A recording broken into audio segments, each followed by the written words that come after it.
இன்றைக்கி ஃபஸ்ட்டு கோயில் திருத்தணி முருகர் கோயிலுக்கு வந்தாச்சு.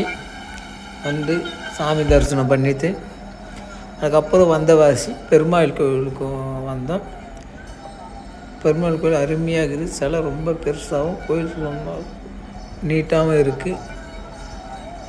வந்தவாசியில் பெருமாள் கோயில் தனியார் கோயில் சூப்பராக இருக்குது, காலியாக இருக்குது. வந்தமாக அருமையாக பார்த்து சாமி தரிசனம் பண்ணிவிட்டு புகைப்படங்கள் பிடிச்சிக்கின்னு போகலாம்.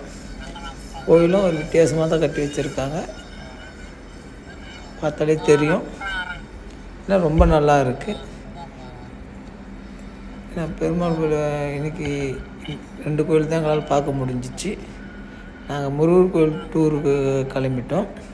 கிளம்பிய ஃபஸ்ட்டு நாள் இந்த 2 கோயிலை பார்த்தோம். பார்த்துங்க பெருமாள் கோயிலை. நன்றி.